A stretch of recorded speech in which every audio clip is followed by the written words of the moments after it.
we'll try this again. Tony Jones. I'm the Reverend Russell, and this is the Hardest Question video blog, and this is Pentecost 5.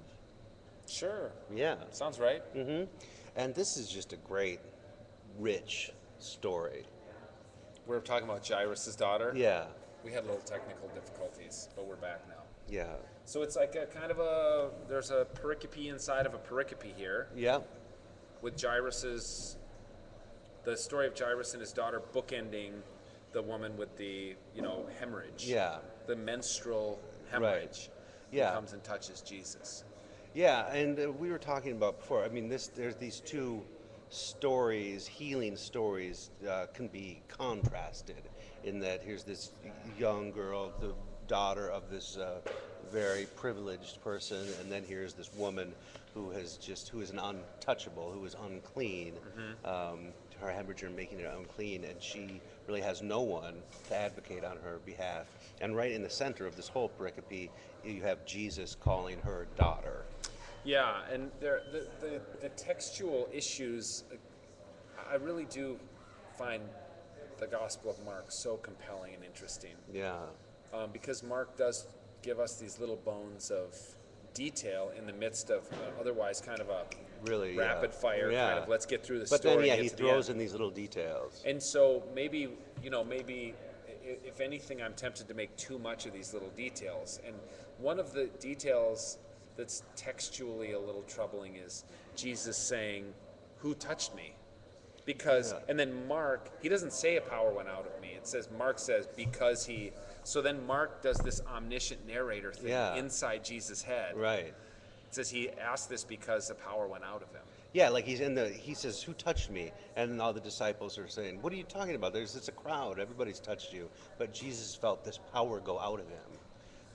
Which is odd. I mean, it violates my modern sensibilities that Jesus is some kind of superhero, like electrical man who is charged with electricity, and people touch him and can get a little juice off him or something. But what's funny is like this power, it has to be like, it's all about the intention of the toucher, though, because all these people are touching him, and they're he's not feeling any power go out of him. But this woman purposefully touches him because she believes that even to touch the hem of his garment, that she will be healed. So it does go to this other stuff that Jesus talks about in the Gospel of Mark, about like what we talked about when he was on the cushion in the boat. Yeah. Like, if you guys only had enough faith, the storm could have been calmed without me. You didn't need to wake me up for this.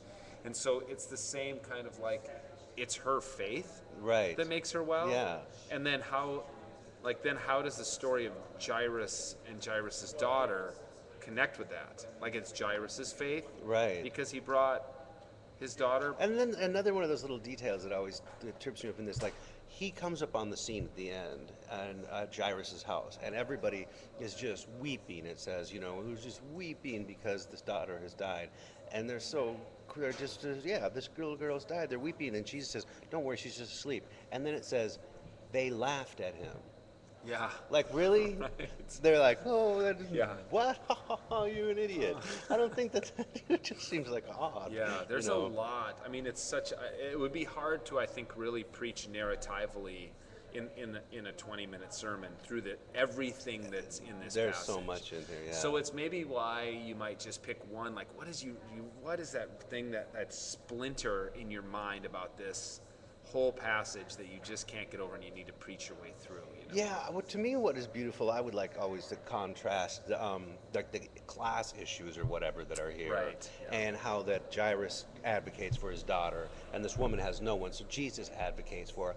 But that doesn't mean that Jesus only heals her. But she does have agency because she pushes through the crowd and touches Jesus. No, so I think that would be a good thing. Like, she steps forward. It's not like the men who carried their friend in the mat and lowered him through the roof. She, even knowing that she is unclean and should not be touching anyone, she fights her way through this crowd. She's like, I'm going to break the rules and touch a male rabbi, even though I'm menstruating. Because it's going to heal me. I mean, that's scandalous. So maybe it's just like this woman, maybe this woman doesn't need anybody to be advocating for her, clearly.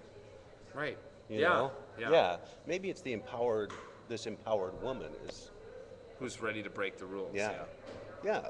Let us know what bit you find to pull Because out of this? well-behaved women rarely make history. I saw that on a bumper sticker. I've seen that myself, and it's true.